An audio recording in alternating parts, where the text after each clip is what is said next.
안녕하십니까. 김천대학교 도서관입니다. 2025학년도 연구지원교육 논문 작성을 위한 학술 논문에 의해 시작하도록 하겠습니다. 반갑습니다. 본 시간에는 대학원생 여러분들이 많이 찾아 읽으셔야 할 학술 논문에 대한 이해를 기울이고 학술 논문을 다양하고 효율적으로 이용하는 방법에 대하여 알아볼 것입니다. 본 교육의 목적은 대학원생 여러분들이라면 필히 자주 읽으셔야 할 하지만 익숙하진 않으실 학술 논문에 대한 이해를 돕고 도서관을 통해 여러분에게 필요한 학술 논문을 찾을 수 있도록 돕는 데 있습니다. 그리고 최근 환경 변화를 반영하여 생성형 AI를 활용한 학술 논문 탐색에 대해서도 다뤄보고자 합니다. 본 교육의 진행 순서는 다음과 같습니다. 먼저 첫 번째 파트는 학술 논문의 이해에 대한 파트로 하나의 영상으로 이루어져 있는데 바로 본 영상입니다. 그리고 두 번째 파트는 학술 논문의 이용 파트로서 6개의 영상으로 이루어져 있습니다. 첫 번째 영상에서는 학술 논문의 이용 개요에 대해서 다루며 두 번째에서 네 번째 영상은 각 학술 데이터베이스에 대한 개별적인 이용 방법에 대하여 다루고 있습니다. 이 부분은 각 학술 데이터베이스 업체에서 제공하는 영상들을 사용할 것입니다. 다섯 번째 영상은 리스를 활용하여 각 학술 데이터베이스에서 제공하는 논문들을 통합으로 검색하는 방법에 대하여 다룰 것입니다. 그리고 여섯 번째 영상에서는 학위 논문 이용에 대하여 다룰 것입니다. 세 번째 파트는 하나의 영상으로 이루어져 있는데 생성형 AI를 활용한 학술 논문 탐색에 대하여 다룰 것입니다. 그럼 학술 논문에 대해 먼저 간략하게 알아보도록 하겠습니다. 여러분들은 지금까지 경험을 통해 도서관에 책이 있다는 건 다들 아실 겁니다. 하지만 대학 도서관은 연구 및 학술의 비중이 크기 때문에 이러한 단행본 자료 이상으로 학술 논문의 비중이 높습니다.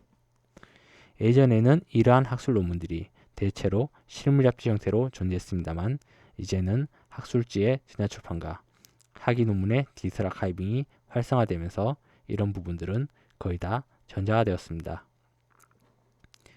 그 외에 통계 자료와 통계 플랫폼 역시 도서관에서 제공하고 있습니다만 이건 특수한 거라 나중에 따로 교육 기회를 마련해서 알려드리고 본 프로그램에서는 다루지 않겠습니다. 학술 논문은 크게 학술지 논문과 학위 논문 두 가지로 나뉘어집니다. 먼저 학술지 논문은 학술지에 게재된 논문입니다.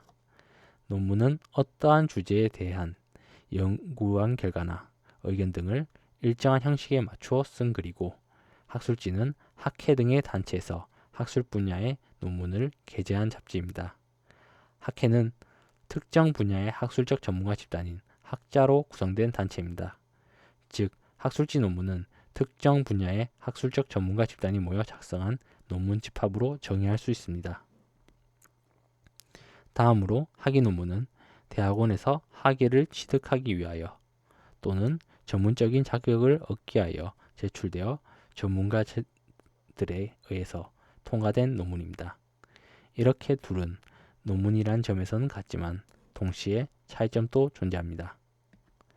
공통점부터 살펴본다면 논문이기에 서론, 선행연구, 연구 질문 및 목적, 연구가설, 연구방법, 연구결과, 논의, 결론이라는 형식을 공유할 것이며 그 글쓰기와 구성이 학술적이어야 하기에 모든 주장과 사실은 다른 논문에 근거해야 할 것입니다. 차이점은 학술지 논문은 학회 사원 간의 학술적 소통과 공유, 새로운 학문적 사실의 발견과 공표, 학문적 성과의 발표, 학술적인 주장을 그 목적으로 한다면 학위 논문은 자신의 전공과 연구에 대한 이해, 연구 능력, 학술적 기여의 입증을 목적으로 합니다. 출판적인 관점에서 본다면 학술지 논문은 잡지의 한 부분에 기고되겠지만 학위 논문은 한 권의 책으로 출판됩니다. 이런 차이점은 각각의 장점과 단점을 구성합니다. 학술지 논문은 앞서 이야기한 대로 학회에서 발간하는 잡지인 학술지에 게재된 논문입니다. 이러한 잡지라는 플롯의 특성에 맞게 학술지는 분기 또는 반기 1회라는 빠른 간격의 출판으로 최신성이 보장되며 전문 연구지 교수들이 기고하기에 내용이 매우 전문적이고 퀄리티가 높습니다. 그리고 학회 동료라고 해봐야 서로 공적인 연구자 대 연구자의 관계이며 블라인드를 통해 논문을 평가하기에 심사 검증 역시 매우 신뢰할 만합니다. 그에 반해 잡지라는 특성 때문에 20페이지를 넘게 되면 추가적인 원고를 내야 하니만큼 대체로 20페이지 안에 논고를 끝내야 합니다. 그렇다 보니 용어적, 개념적인 부분에서 주된 독자인 해당 분야의 전문가들이 익히 할 만한 부분은 생략하여 해당 분야에 전문적인 식견이 없는 사람이라면 이해가 어려울 수 있습니다. 또한 학위 논문을 준비하시는 분 입장에서 학술지 논문의 플롯은 미묘하게 다르기에 모델로 삼기에는 어렵기도 합니다. 또한 논문을 써야 하는 입장에서 아무래도 해당 문제나 이론에 따르는 설문도구 같은 것이 필요할 텐데 학술지 논문은 그런 게 없는 점도 곤란한 점이 될 것입니다. 학위 논문은 이러한 학술지 논문과는 다릅니다. 우선 단행본으로 나오기에 분량에 제한이 없습니다. 그리고 학위 논문이란 건 왠지 적게 쓰면 민망합니다. 열심히 했고 많이 알고 있다는 걸 보여줘야 하니까요. 그래서 100페이지 이상 쓰여지는 경우도 적지 않습니다. 때문에 해당 논문에서 다루고 있는 주제나 개념, 용어에 대한 설명이 풍부하고 친절합니다. 또한 설문 도구 같은 걸 뒤에다 첨부하고 있기 때문에 연구 도구를 얻기 수월하다는 점도 큰 장점이 됩니다. 하지만 단점으로 학위 논문은 영국에서 발표 이후 대개 반년에서 1년 정도의 시간을 두고 쓰여지기에 최신성이 약간 떨어지는 경우도 있습니다. 그리고 학위 예정자의 논문이기에 이미 해당 분야의 박사 이상의 전문가인 연구원, 교수들이 작성하는 학술지 논문에 비해 퀄리티가 떨어지는 경우도 있으며 블라인드로 칼같이 심사하는 학술지에 비해서 학위 논문은 논문에 대한 기대도 그보다 떨어지고 여러 인간적인 문제들 때문에 그 정도로 엄격하게 심사하지는 않는 경우도 있습니다. 이러다 보니 연구의 신뢰성이 학술지 논문에 비해서는 떨어지게 됩니다. 학술지 논문이건 학위 논문이건 어느 쪽이 더 낫다 이런 말을 하려는 것은 아닙니다. 각자 특징이 있으니만큼 현재 자신이 처한 상황에서 어떤 논문을 참고하는 것이 더 나은지 판단하는 것이 중요할 것입니다. 그렇다면 여러분들의 대학원 생활에서 논문을 본다는 건 어떻게 활용될 수 있을까요? 흥미로 볼 수도 있고 연구 주제 탐색을 위해 읽을 수도 있을 겁니다. 사실 학술 논문을 읽을 때 들어가는 시간은 연구 주제 탐색을 위해 읽을 때 가장 많은 시간이 소모되긴 합니다. 하지만 이런 것들도 중요하지만 여러분들이 학술 논문을 읽을 수밖에 없을 때가 있습니다. 바로 학술적인 글을 쓸 때입니다. 논문이 됐든 소논문이 됐든 과제가 됐든 대학원에서의 글쓰기에서 논문을 읽는 것은 필수입니다. 학술적 글쓰기에서 논문의 쓰임 역시 사실 단일하지는 않습니다. 먼저 선행연구 부분에서 자신의 연구나 글의 당위를 밝힐 때 학술 논문은 이용이 되고 자신의 글이 성립하는 데 필요한 사실이나 개념을 설명할 때 혹은 남의 견해를 통해 자신의 주장을 지지할 때 학술 논문은 그래서 활용되게 됩니다. 이 중 선행연구 작성은 연구주제 탐색과도 일맥상통한 면이 있는데요. 뒤에서 자세히 살펴보도록 하겠습니다. 먼저 선행연구에 대한 학술 논문의 기능에 대해 살펴보도록 하겠습니다.